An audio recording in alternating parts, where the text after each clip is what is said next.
Close your eyes and I'll kiss you. Tomorrow I'll miss you. Remember, I'll always be true. And then while I'm away, I'll write. Good morning, Dale. Hey, good morning. How are you guys? Good. Hey. A little bit fuzzy there. Hey, I'll get to my point in a minute, but listening to the whole thing about the bear discussion, I always thought if I was going to be up in the woods where the bears were, I'd take along somebody that I knew I could outrun. You know what I mean? Well, yeah, but that's, so anyways, that's what you do not want to do. You know, that's something yeah. you can go chase. So literally, I know it's funny and they say that, but that would actually be the worst thing to do. You can yell back at them and wave your arms and look bigger than you are. But like I said, you might take off after the fastest guy's going to catch you. Yeah.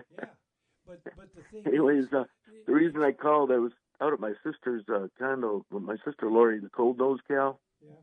She got a knee replacement. We had to take a little walker thing out there. And she got a nice condo, and there's a pond in the backyard. Mm-hmm. So we're there. My wife and Lori were in the condo. I'm out by the back, and there's a pair of geese with some babies sitting right on the grass right off her deck. Yeah. And I'm sitting there and I watch, and as I'm sitting there, the male and the female there with the little ones. Here comes another pair of Canada geese without any small ones. And as they approach that nest, the dad jumps off and he goes after them. Oh yeah. And he gets close, and two of them run him down into the pond. Yeah. So he's out in the pond. The other two are right on him. I'm assuming it was the male. Ended up going head-to-head with this guy. And, I mean, they were banging their necks and heads together. Mm-hmm. They were pounding their chests. There's feathers everywhere. Sure. And then all of a sudden, I'm looking. I don't see the other goose. He's gone. And I thought, did he really just kill that thing that quick? And just a few moments later, that thing popped up 15 or 20 feet away. It went underwater and swam. Swim underwater. I have never, ever seen that before. I have shot geese, and they dive and disappear. And then you look and you could see just the bill to They get air. skull underwater. Right, and they're going and Yeah. going. You just see the bill so they could breathe. Mm-hmm. Yeah, like a submarine. Yeah, I've seen that a lot. So this happened about 3 times, and the male from the nest was heading back towards shore, Yeah. but this other one would get up and fly at him. As soon as he popped up, the other one would see him go after him again, fly over, and he'd dive back under again. Oh yeah. And I'm thinking, why didn't he fly off? Yeah. But I was actually at a picnic Thursday night, a cookout, and Harvey Webster was there. And I go to him with questions like this kind of thing. He says, remember, the geese, unlike the diving ducks, their propulsion is midship. You know, it's not on the tail. Yeah. Mm-hmm. And he said it's a lot of work. Oh, yeah. They're not very aerodynamic underwater. In other words, Right. Yeah.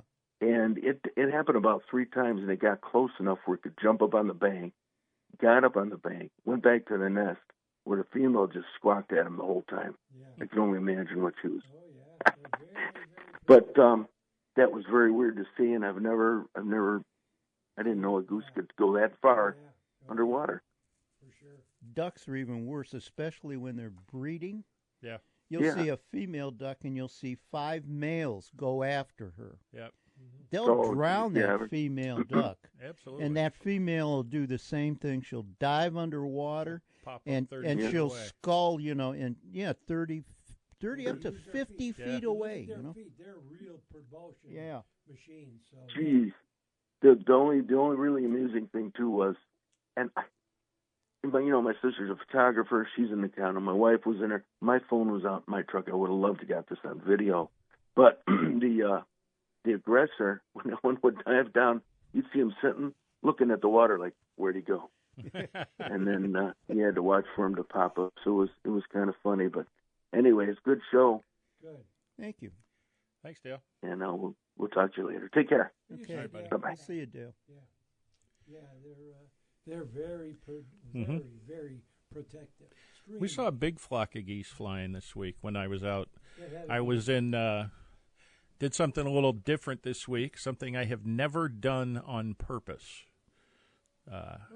One of my friends, Roger, he's the guy I went ice fishing with, and he showed me the Killbuck Lakes Park and Yeah. places there in Wayne County, some farm ponds and stuff that he has access to. He grew up down there, so he knows the area. I have no idea. I couldn't tell you what road we were on or anything. Yeah, my daughter taught down there for a while in But Wayne County. we went to a farm field and walked it looking for arrowheads. Did you know where to go? Well, Roger, I didn't know. knew the I've farm? I've seen videos online where people walk farm fields after they're plowed and Yeah. early in the season Right. planted and just look surface hunt. They just look at the ground and look for something different. Oh, he's been And there. oh yeah, he's done it for years. Okay. And even he said he's not that experienced, but he knows what to look for. Yeah. Yeah. You know, he couldn't tell me what type But it he knew was, where to but go. he's gone with people that are incredibly knowledgeable. They collect arrowheads and have all the books that Yes. tell you the different, Yes. you know, ages and styles and what flint and where it came from and what period, if it's archaic or Adena or Woodland Point or all the different ones. I have no clue. Yeah. Which, you know, should be evident from the show on a lot of things. But it was really cool. We're out walking around, and I got to give Roger all the credit because I'm looking around, and I'm seeing rocks, you know. There's some gravel and things like that. But he pointed them out to me. He found them. We were just walking side by side, and we walked. It took... We only found 2. We were there for maybe 3 hours, 4 hours. Yeah. Wow. And it was really cool just to be walking along, and there's an arrowhead laying on the ground right there. And you think, well, how the heck did that get there? Well, because they work the Yeah. soil. Yeah. And here's the other thing. The reason you find rocks in a field, they come up. Right. So you could Yeah. I would get all the rocks out of my field, and the next year, more rocks. More rocks. They Because grow they in the come up. They field. move. Yeah, they grow. Yeah, the pressure, when it's softer, it works its way up. 'Cause you think, The oh, hot good, and I the got all cold the and the rocks out. rain and the Pushes them. Right. it pushes them and Exactly. all sorts of stuff. Yeah, And that's why we were the hunting arrowheads come up too. a lot of times. I know I did a few stories with archaeologists from Cleveland CSU and from University of Akron and Kent State. Yeah. And they would look at a field, and if you have a fairly flat field and there's like a dip in the middle, that's probably where they camped, is in that dip, a little bit low. So they can stay low to the ground but still see over the top. So if folks are going by, they may not notice the camp because it's down in a low spot. Okay. And the other reason why we've looked in these low spots is because when the rocks come up, they'll tumble towards the low spots in fields. Okay. If they're up on a hill, they'll work their way down, like But you you're said. talking a They're pretty good Or a lot of depression. times Yeah. they'll get washed down too. right. They get washed down through in the depressions, and that's we found one down in the depression, and then one was just right out in the open, just like. And we had no idea. We just walked the field just willy-nilly. Well, Again, even we the guy saw working willy-nilly the out field there. Can spread them out. Yeah. Away from the spots. And so, it was, I got one, it's black flint, probably Coshocton flint, because I think Coshocton is the black flint. Yeah. And it's maybe 2 inches, nice point, beautiful workmanship. Oh, yeah. Very, very symmetrical and, real nice edge on it. And you could see a notch in the bottom, but it just has the very bottom is cracked off. I think I put a picture on my page. I'll share it. yeah, do that. And I know Roger found him, so Yeah. but he gave him to me. We found the one together, but he saw it first, so I give him all the credit because I don't know So he knew where to go. yes. But you still. And he said he's been hunting them since he was a kid. His dad had a big collection because they grew up out there in Wayne County, out between like West Salem and so as we were talking it's about, down towards Worcester, not as far as Worcester, but like west of Worcester. There's so many farms down there. Well, as we were And- talking about the games that we played, those guys were out looking for arrowheads and Yeah. for stuff. So they had a unique upbringing and really, They say by Mosquito Lake there was a big village, an Indian village, right by the boat ramp by Route 88 So when you there. say big, Like how many people would live in it? I don't know, but there was supposedly a big village Like there by 100 or Mosquito something, Creek, maybe? probably bigger than that. Oh. And they said they used to find a lot of, Indian artifacts right there. Yeah. Well, it's probably underwater where it now, is. but Oh. in that area It's there, on right my by the phone. ramp.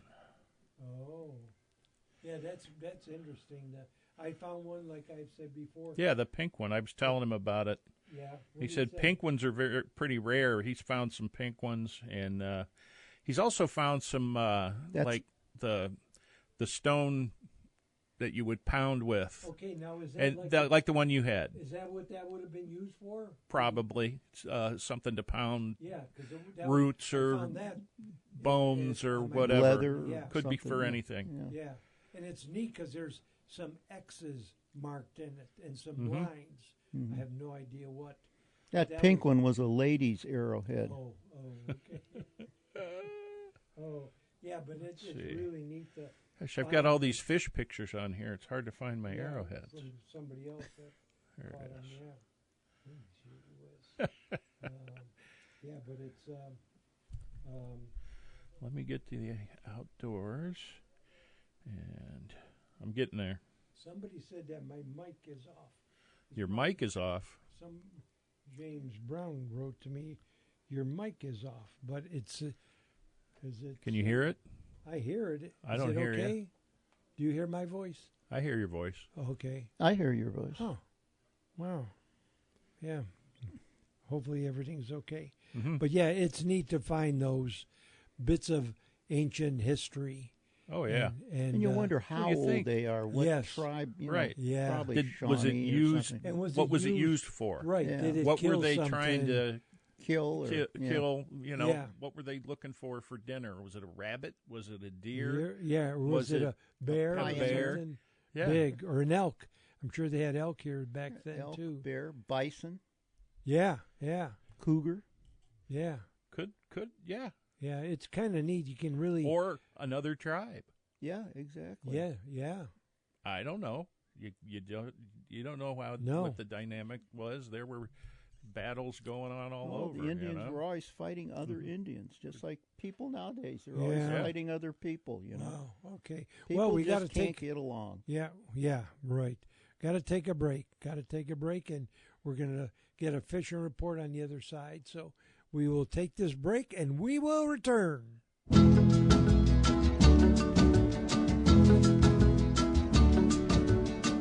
Only in America can a guy from anywhere go to sleep a pauper and wake up a millionaire. Only in America.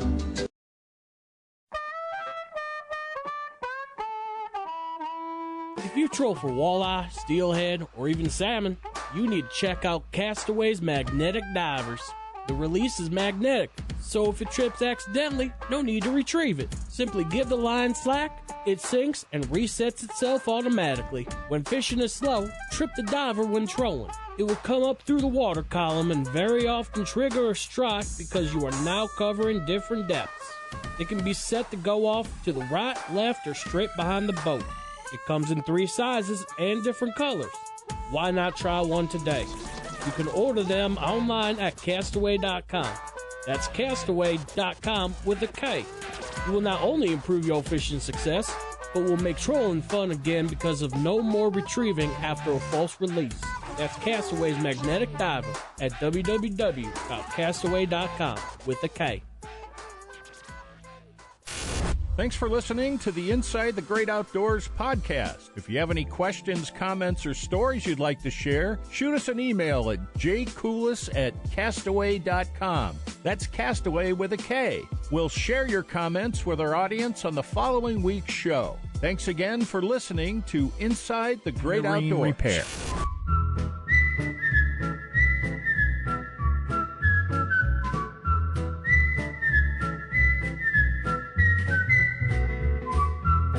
Welcome back. Time for the fishing report with Big Daddy Carl Bachtel. That's and, me. And what did we see happening this week? It was, I'll tell you, the weather this week was so strange. Oh, It was cold and rainy. It was one of those low-pressure systems that just sat and spun right over Ohio. Right. And it slowed the fishing down, but if you made adjustments, and that's what all fishing is making the right adjustments, and that's how you're successful. If you make the right adjustments, you can still catch them. And the bass guys fishing Portage Lakes and Nimisila and all of those places, they had a good week. They were catching a lot of bass. And really? The low-pressure system must have really turned them on. Huh. Because they were chasing bait all over the place and hitting the surface, and they were doing really good on like floating jerk baits, spinner baits, and like a rattle trap type of bait, lipless crankbaits, things like that, that if you ran them fast through the water, they don't dive so much, the shallow running stuff. They were doing really good on those. The crappies I was catching, I went Tuesday. That was more of a mental health trip than anything, but I still caught a lot of fish, and I only caught 2 on Tuesday. What has this weather done to their spawn? The spawn is about over at Nimisila. Is it different in different lakes? Yes. Each lake is different. Some are over sooner than others. Why? There's still some spawners going at West Branch. Okay. I don't know for sure why. It has to do with the water temperature more than anything. So it could stop and then right. get going again? It could get going again. Okay. It slows them down. Post-spawn, the fish will really go into sort of like a feeding frenzy. Yeah. You'd think that's what's been slow. Oh. Their post-spawn bite has not been that great. Because of the weather? At these lakes. At places like Mosquito, it's been good. Lake Milton, it's been good for crappies. At Berlin, it's been good. They were still spawning last weekend at Berlin and up in shallow, but they've started to move out into the main lakes, and they'll head to the bridges. You can fish around the bridges for them. You might even catch some nice smallmouth or largemouth, too, doing that, because everything's all mixed up together again, chasing the shad and the minnows and things like that. And but I went yesterday to Nimisila, and I got to tell you, even with all the rain we've had, that water out there is so clear. They must have some big springs. Weeds. There's weeds filter it out. It has a lot to do with the soil type composition around. It's gravel and sand. So are you saying that weeds can clear up a lake? Absolutely. Oh, yeah. Oh, really? It filters out the sand and the water. It sinks to the bottom. It doesn't have small silt particulates in it. Okay. Like West Branch. West Branch is surrounded by very clay-rich soil, which is very small particulates, and when they dissolve in water, they stay there. They don't sink. Oh. It takes them a long time to clear up. Okay, so Nimisila. Nimisila is the exact opposite. Portage Lake's the same. Mostly. It's the soil around it. Yep. Okay. And they do have the mussels and things, and the weed beds help out. But did really good yesterday. I actually went Thursday. No, I went Friday and Saturday. Oh.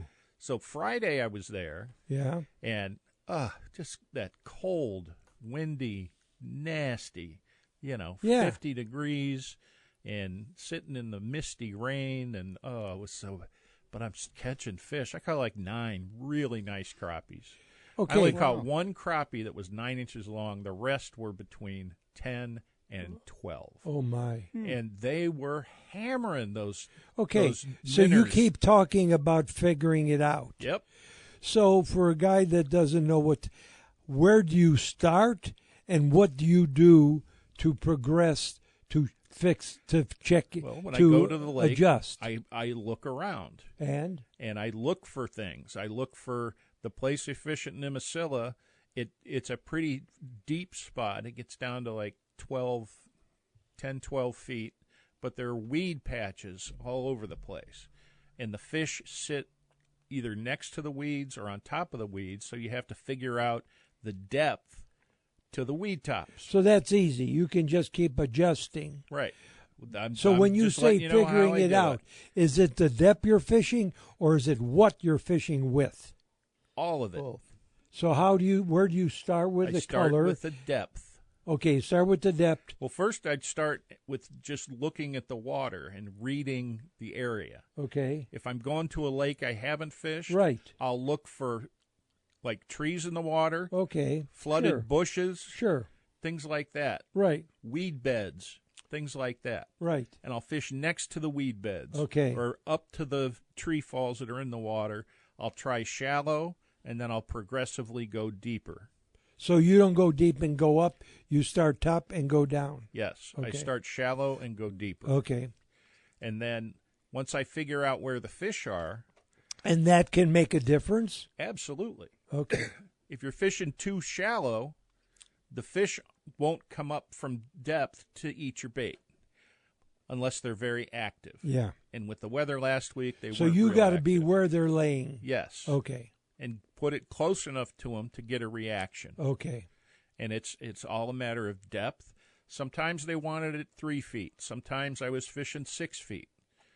But the same thing was true at all depths. They wanted that jig moving. Okay. I would just reel real So it's slow also- and jiggle it. so depth or I and would, then- but at the same time, the wind is blowing right in my face, Okay. and there's a nice chop on the water. Yeah. So I'd stop the float Right. and just let it bounce in the Bounce. waves. Because when you see that float going up and down, the jig under the water is doing the same thing. It's Okay. always moving. Right. And then I'd start reeling it in slow again. And a Okay. lot of times after I stopped and let it sit, Yeah. and as soon as I started reeling, that's when they'd bite it because Okay. they think it's moving away, Moving and away. then boom. And really nice fish.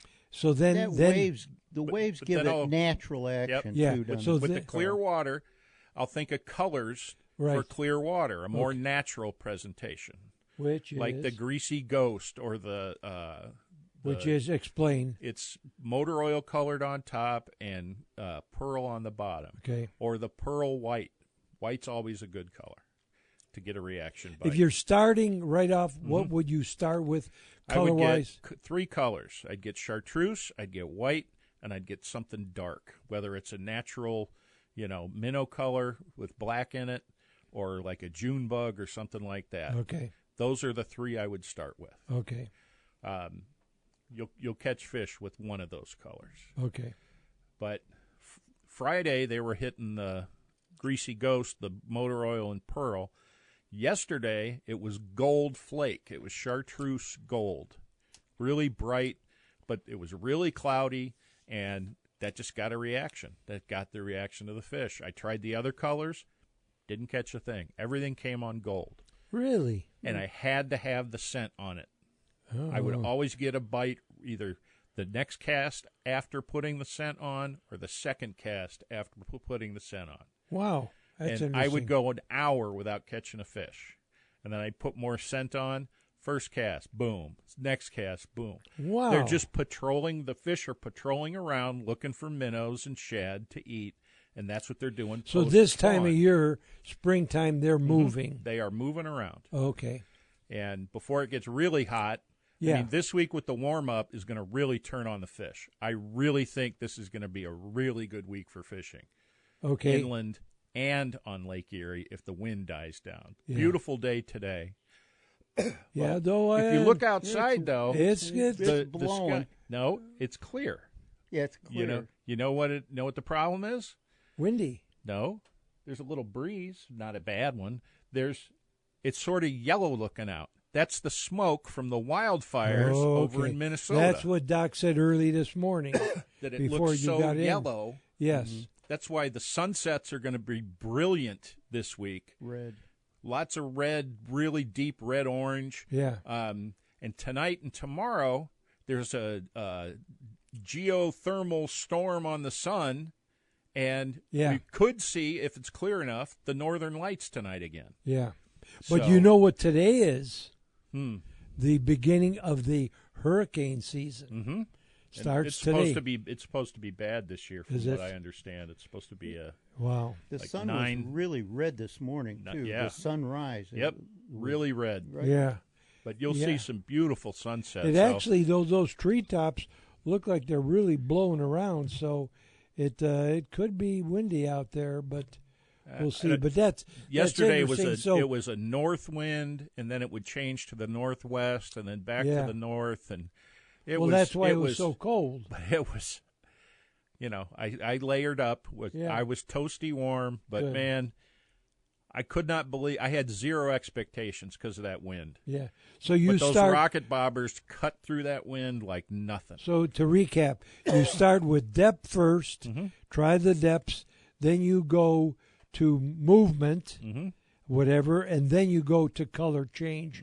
So those are the three things in that order that you do. And I'll pick the first color based on whether it's cloudy and what the water looks like. If it's clear or dingy or muddy. Okay, explain the color to those. If it's cloudy, I'm going to use something dark. I'll use either a natural color or something dark like a motor oil color, or a black, something with black in it, a June bug. But I'll put a chartreuse head or an orange head on the jig, something bright to get their attention. Okay. If the water's dingy or muddy, I'll use a brighter color, like an orange or a chartreuse, or that gold is really good in dirty water, too. Okay, then. So gold, black and chartreuse is always a good color, too. Okay, and then? So if it gets to be clear and sunny? Clear, I'll go to a clear bait with silver flake in it, or gold, or white. Pearl is always a good color. Chartreuse? Chartreuse, the clear chartreuse. Okay. No sparkle or anything. Something they can see through. Okay. So, but yeah, it's just a matter of, that's part of figuring it out. It takes. Well, you talk so often about. I talk about it but this is after years of trying different things. But what I wanted to get across is you always talk about figuring it out. Well, how does a novice figure it out? Yep. See, he doesn't know. That's where you start at. You start at the, just by reading the water. You got to look at where you're fishing and look around, and then learn where the fish hang out at different times a year. Okay. So you can meet them there. Yeah. And you've gone through the three. Then you go through the depth. And Okay, sure. So. Okay, very good, very good. So time for a break. We'll take one and we will return. That was great, Carl.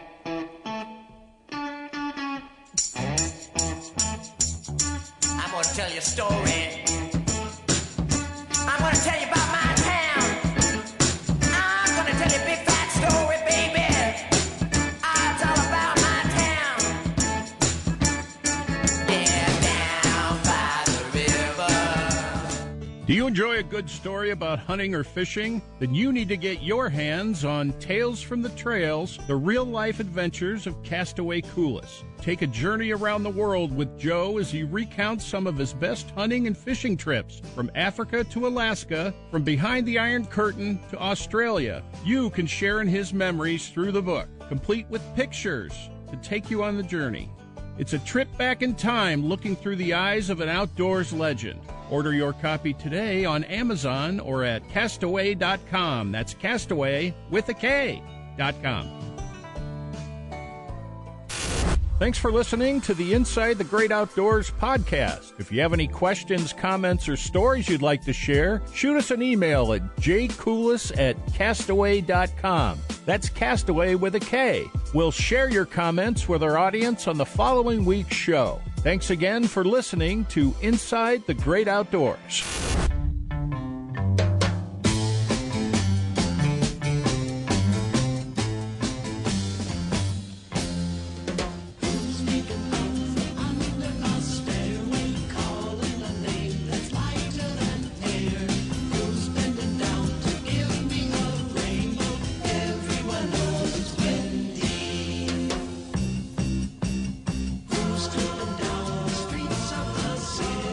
Welcome back. So storytelling time, but this is going to be like you had something different, Doc. Couldn't sleep a little bit last night, and I was thinking about the past and things that I did at the shop and how and why, and oh boy, some of these things.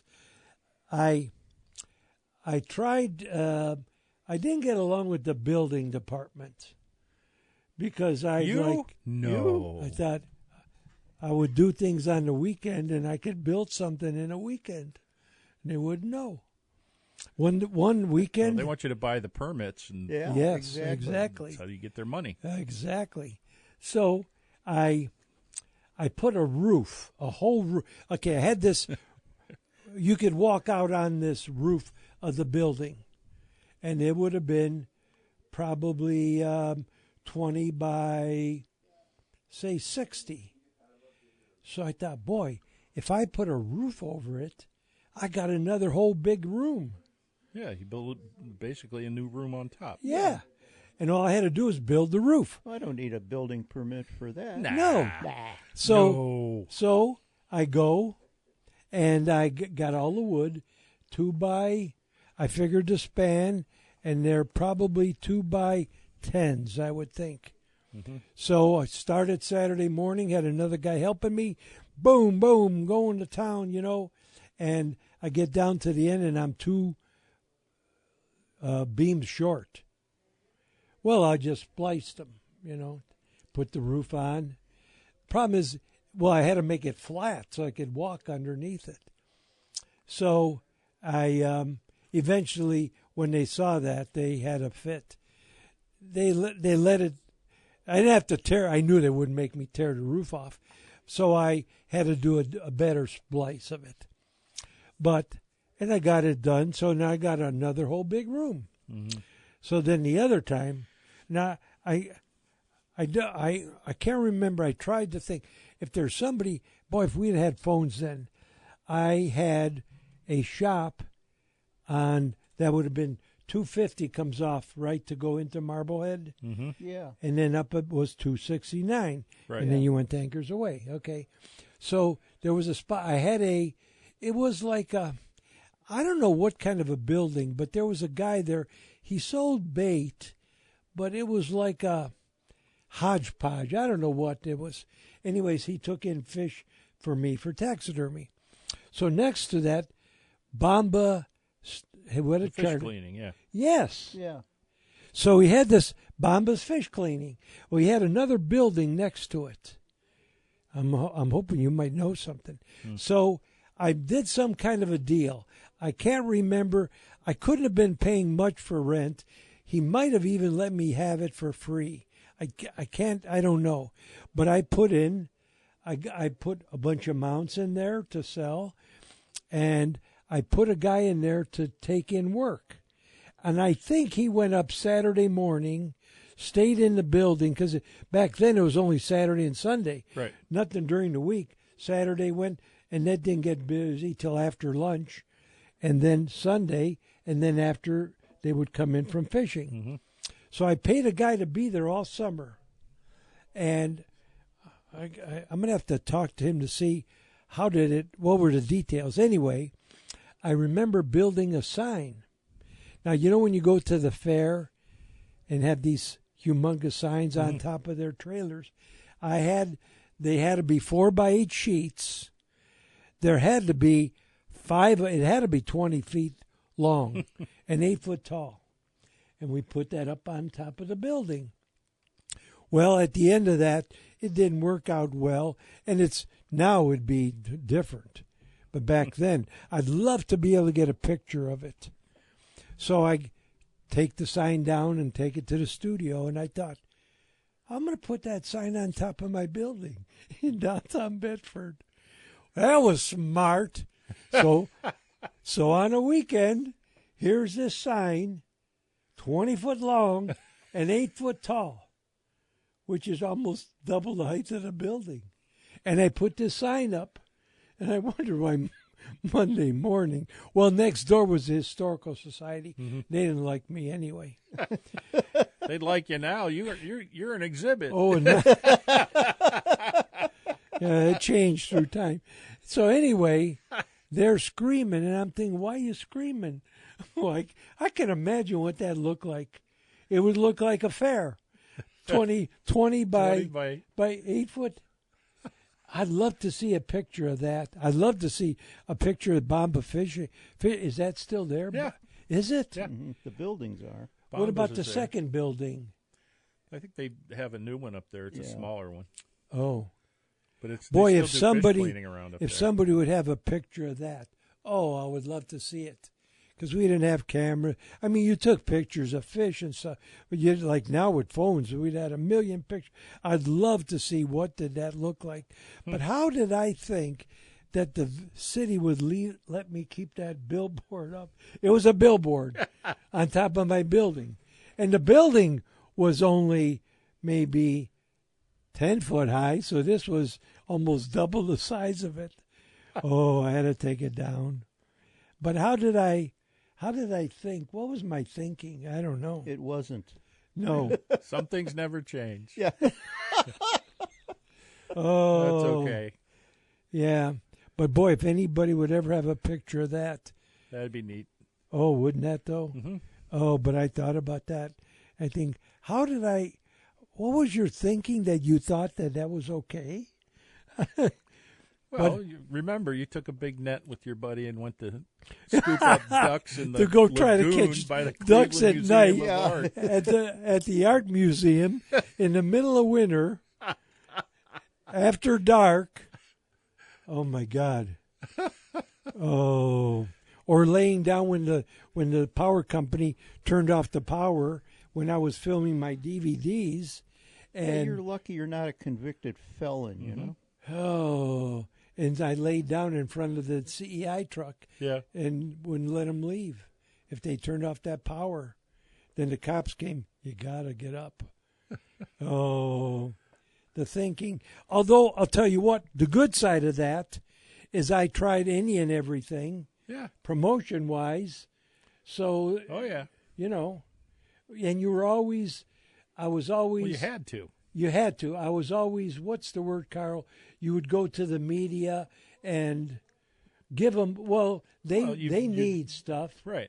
So you were... You made yourself promoting. available. Yeah. Promotions. Yeah. Now, I did learn the hard way that back then there were two newspapers. Yeah, the Press, Cleveland Press and the Plain Dealer. And Hank Andrews was in the Press. And Lou Gale was in the Plain Dealer. And I learned, I'll never forget, I went to Hank Andrews and he put, here's a picture of Joe with his white rhino that he said he killed with a bow and arrow. Never forget that. But I learned, so you had to give them both the same thing. You know, it was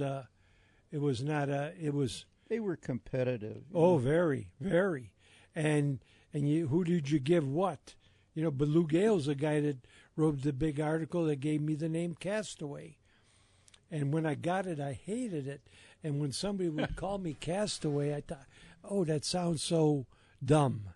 But you had to be aggressive to go after it because they're not going to come to you, you know. And then when I would take the Sportsman Show, I would put stuff on trailer, and I would call one of the TV stations and see who wanted to cover it. And they would follow me going downtown. And I remember taking the moose. There's another thing. I had a life-size moose. Mm-hmm. I took it downtown to the square. I took it off the trailer, and I put it on the square. I got a picture of Terminal Tower in the background with me and the moose, the whole moose, with that picture. And then we loaded it back on the trailer, and we went. Well, then it was downtown at the convention center, so we went right there. But you could never think of doing. Nobody stopped me. No, you know. Well, things were pretty lax back then too. I can remember them calling. The zoo would call one of the TV stations, either 8 or 3. Very rarely 5 would come down, but either 8 or 3. You know. Everybody knew everybody, and everybody was friends. You know, yeah. 5 was good to me, like buddies. You know, but Channel 5 had who was on Channel 5? The one of the newscasters. He did. Oh, wasn't he did later on? Didn't he do the traveling thing? Who Neil was that? Zucker? Huh? Neil Zucker? No, not Zucker. He was on Del Donahue. Yeah, 3. Yeah. Oh, he was with 3. Yeah. Okay. Yeah. He did stuff. Yep. And but Del Donahue's the one that was they were doing a live shot. He was in the lion cage and the lion attacked him. Oh. Remember that? No. They had it live on TV. I remember seeing that when I was a kid. No. He's in the cage with a lion tamer. I don't know if it was at the show or was it some circus. The circus I think it was downtown. the circus. and he's sitting in the stool and the lion's sitting there and Yeah. he's talking and everything, and then the lion goes up to Dell and like puts his paw on his shoulder and then bites him in the head and all this other stuff. And the photographer was outside the cage. They were live on the air. And Wow. It got him pretty good. Oh yeah, he was hospitalized for quite a while. Yeah. One of his teeth punctured his skull, and all sorts of stuff. He had big claw marks and scar on his face. It went after his neck. Yeah. You know, it Was sort Yeah. of bit Gunther him. Gobble Williams was that? Some might have been. I don't know. I can't forget remember. who Yeah. that was. But that Yeah. was. I remember seeing that when I was a kid, and it was like, whoa. And I actually met the. I used to work with the photographer. He's now retired. Ed Verba is his name, but he was the one that shot that with Dell in the lion Yeah. cage. But Yeah. I used to work with Dell quite a bit, shooting his Dell's Folks Yeah. and Dell's Feasts, Yeah. and he would he'd always order his hot cup of coffee and about 4 or 5 dishes and take a couple of bites and do his story, and Yeah. and then he'd give the rest to me. Nom, nom, nom, nom. Yeah. You do a lot of stuff He when was you're. a he was a when you're- pro. He was a pro's yes. pro, and Yes. he was a really good guy. Yes, Really. very. He asked me 25 years ago when I worked with him, like, yeah, why aren't you doing stories? You can do this. You Yeah. can do. And I'm like, nah. He goes, you just need a little confidence. That's all. You can do these stories. Yeah. You could. I know you can. You're Yeah. you're a smart kid. Yeah. You could. And he was really Oh yeah. really a good guy. Yeah. And I really liked working with Dell and Martha, and he'd bring her along sometimes, and he was always flirting with the waitresses, and he's missed. I Yes. miss old Dell. He was a good yes. guy. Yeah. Real good to talk to. Yeah. Good. Okay. Well, we're going to take a break. We're in the final stages. We've got good news, Keo, waiting in the wings here. I got some good news. Oh, great. Oh, good. Okay. Well, we'll take a short break and be back.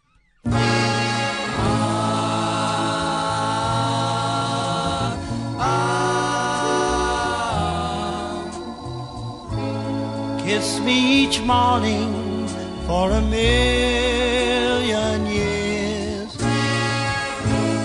Hold me each evening at your side.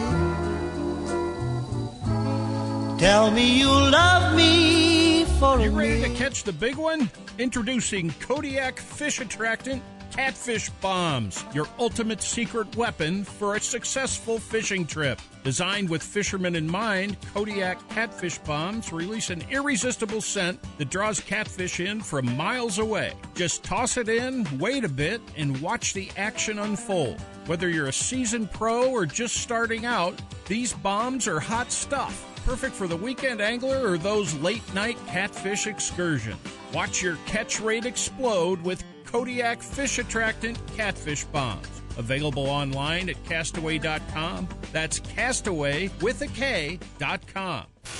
Thanks for listening to the Inside the Great Outdoors podcast. If you have any questions, comments, or stories you'd like to share, shoot us an email at jcoulis@castaway.com. That's castaway with a K. We'll share your comments with our audience on the following week's show. Thanks again for listening to Inside the Great Outdoors.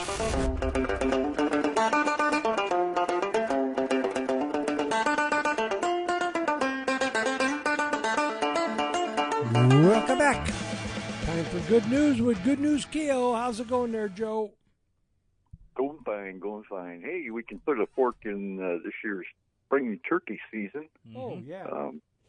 Closes today in the northeast corner here. Oh, I didn't even go this year. I didn't either. But just I couldn't get was into just it. kind of going on the move, Yeah, me too. And I didn't even know when it ended, but I thought it was even Yeah. over. You But, had some stuff to deal with, too. Your well, medical that's and the other big thing, other too, stuff. between Yeah. the surgeries and on and on. Yeah. But this morning I saw 4 jakes with a hen. Nice. And I've been Yeah, seeing right. 5 nice gobblers around. So maybe in the fall, at least they're hanging around. It's whatever. But Well, the latest count, and it's not complete because, Right. this is from a couple of days ago, but nearly 16,000, which is up over 1,000 over the 3-year average. So Oh, that's good news. Very good. pretty good. And guess which county so far is number one and will remain number one? Ashtabula. Ashtabula. Ashtabula, of course. Yeah. Yep. Hmm. So there you go. Good. Also, leave baby deer alone. If you see Yes. a fawn, Leave Yes, all definitely. little Leave it animals The mother alone. knows where it's at. Yep. Yep.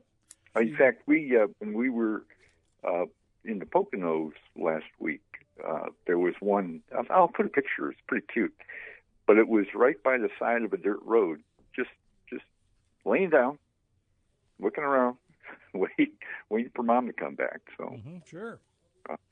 we got a really cool picture.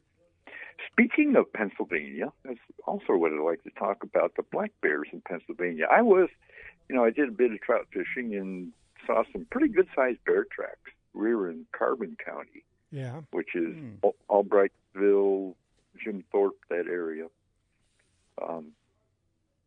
The Pocono region there is amazing for the size of the black bears. Oh, they have some monsters. They're the size of a grizzly. 650. 650. Yeah. That's a grizzly. Last year, in 2024, there were like 2,642 bears taken statewide, Wow. Wow, that's a lot. but 3 were over 700. Oh my. Wow. That's almost a brown bear. That's And huge. 9 were over 600. Wow. Wonder if it's genetics or food. Donuts. I think it's both. Yeah. Both, yeah. That's my guess. Yeah. But Because I'm not that's a wildlife unusual. Other parts of the country don't have that. No. And they're Well, they older figure bears. Pennsylvania has, they figure, say, somewhere around 20,000 bears statewide. Wow. And it's growing. Yeah. The state record bear was taken 10 years ago in Pike County, which is part of the Poconos. 879 pounds. Oh, of my. bear. Holy moly. Holy cow. I think it's The that previous- good Dutch Amish cooking. Yeah. That they, Yeah. Wow. The previous record, which was also taken in Pike County, was 864 pounds. I mean, these are big bears. Oh, Big huge. animals. Huge. That's Wow. definitely brown bear size. yeah. Oh yeah, yeah, That's Wow. a big yeah. brown That's incredible. Yeah, it is. Yeah, it is. Average brown bear's probably about 750, 800. So, yeah. Hmm. Yeah, that's incredible. And I do have a little bit of wisdom Okay. that includes a bear, Okay. because I thought that would be appropriate. And this Sure. comes from up in Canada. It's the First Nations quote. They don't know exactly who may have originated this quote, but it really rings true. It says, when a pine needle falls in the forest, the eagle sees it, the deer hears it, and the bear smells it. Wow. Ah. That's a good, That's a good quote. one. Yeah. That's a good one, huh? Yeah. Which is true. I mean, the eagle, you see like an eagle, and deer can hear just about, well, Yeah. the slightest snap of a twig. Yeah. And certainly a bear sense of smell is incredible. So Okay. All right. Well, we'll talk to you next week with some good food coming up. sounds good. Talk Sounds to good, you guys. then. Have a great week. You too. You too, Alrighty. Thank you, Joe. See ya. Uh-huh. Thanks, Joe. Yep. All Take care, right. guys. Sure. Joe. The Bye. so yeah. Okay, you say you got some Oh, good the news. good news. The Cascray Portage Lake store is Yes. coming right along. Yeah, I saw a Maybe picture. a couple of weeks it might Couple be weeks. open here. So yeah, it's looking good. Rick's doing a heck of a job. I stopped by during the week this week and saw him and his son Rylan. Who's going to working run away. it?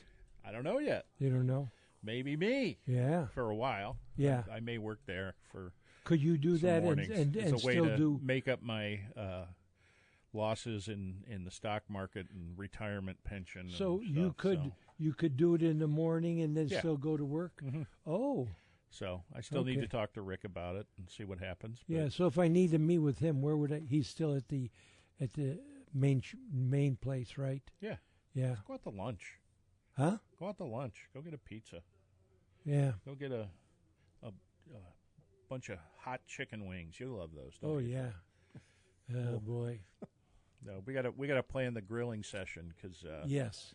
we can go to Dion's and we'll get some sausage. We'll get some brats and some pork chops and maybe a couple of steaks and some chicken breast and a chicken thigh or two. Thighs. The Yeah. thighs. I'm in We got to teach them how to cook chicken breast Oh, that's easy. to keep But- it moist. Yeah. Well, can you do that? Absolutely. We can do anything. Really? You've got a spray bottle full of apple cider, buddy. What do you think of that? You can do Unless he anything. drinks it all. Yeah, that's true. No, I'll save It's- it. Now that it's touched his lips, it'll probably turn to vinegar. Oh, yeah, I did Just see it. kidding, Joey. I know, We're I just know. kidding. For all the listeners out there, this is all in fun. It's And like I- three guys sitting in a boat together. Yeah, for, it's no for difference. 3 It's just- hours perch fishing. I'm just the easiest guy to Throwing pick worms on. at one another. You know? Yeah, I'm the easiest one. I'm just so vulnerable because I am such an poor angel. Joey. Vulnerable. Yes. Maybe Yes. maybe Lou Gale should have called you vulnerable coolest. See, aren't you glad you're castaway now? Yeah. But there was all kind of reasons. I know. You know, Lake Nipigon getting thrown on that island Mhm. and had to spend a night with all the bear tracks on the bay and all different kinds of things. But, See, you've got but a I'm glad he storied did. past. Oh yes, and like it was very interesting. Ted, our buddy Ted Moore, Mhm. wrote the thing that he enjoyed the book, and it isn't stories. These are all true things Yeah. that cannot take place anymore. Hey, you can't do it. You can't do it, cost wise, or just physically, or legally, you can't hunt or those animals anymore. right. No. So these things So- are really like Killed a the part last black rhino. Yep. yeah. All comments, Joe Coolis, 44444. See, at least now I get you guys to laugh at that. So, you know, Oh yeah. when we did it, you all just looked at me and didn't even crack a smile. I We thought, were picking boy, on I ya." spent all that time working on it. That's why we and didn't it- crack a smile, because you talk about I worked so hard. I did, It's like, okay, and recorded, and then they didn't Vulnerable even react coolest. at the. Oh, that's a flop. vulnerable But now they laugh Nah, when they hear we it. laugh. So. See, you spend all that time. We do things spontaneously That's funny. right. Oh, We're like the Marx Brothers. yeah. No, the Three Stooges. But we're the Marx Brothers with no Harpo, because he didn't talk. So Oh, that's right. Yeah. Oh, that's non-existent. But, well, it's going to be. I don't know. So I didn't realize there are bad fires up in Canada, but that would make perfect sense why the sky looks like it did. Because it's clear and there's not clouds. hazy. It's just hazy. Yep. But it's a The thick smoke. haze. It's the smoke. Yeah, and it's not. You would think like this. Oh, it'd be clouds or going to rain or Well, it's no. funny because it's- they've got the smoke from up there, and there's a huge plume of Sahara sand dust going across the Atlantic and into the Gulf of Mexico and up into Florida and Mississippi. That's going Oh. to precipitate Yeah. hurricanes, probably. Yeah, make them dusty and dirty and nasty and ugh. Huh. But breathing the smoke. If you have breathing troubles, stay inside. Don't go outside because the air is full of particulates, Yeah. and you don't want to put your health at risk. So, just breathe easy, folks. And Yeah. I'll be going fishing later today. Are you? Probably. Where?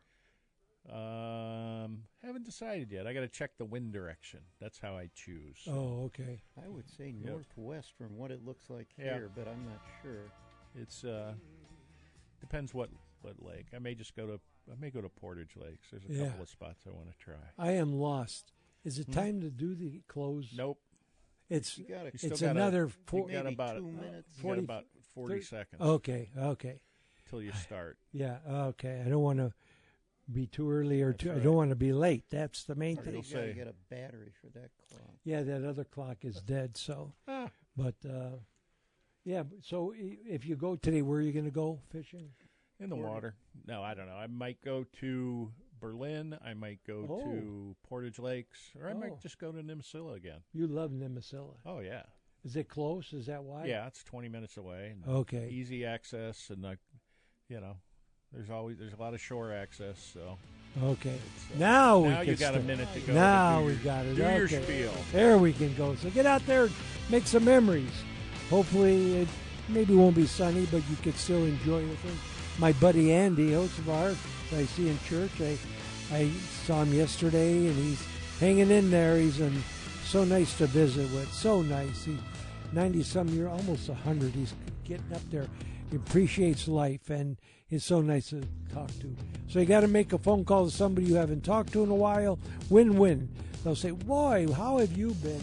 They'll smile. You'll smile. Win-win situation. They say, you're still around? Yeah, you're still around. Yeah, I'm still around. You know, because remember, a day without a smile is a day wasted. So make somebody smile. Maybe it's the girl in the store, you know, or taking care of your order or something. And as my mother always told me, Joey, don't you ever take anyone in You've nickels. been listening to Inside the Great Outdoors with Joe Kulis, Joe Keogh, and Dr. Norm. Join us every Sunday morning from 7 a.m. to 10 a.m. on AM 1420 The Answer. Download the podcast of today's show and previous broadcasts at IGOradio.com. Follow the show on Facebook and get interactive with the cast and crew. Thanks for joining us. We'll see you next week, 7 a.m., right here on AM 1420 The Answer.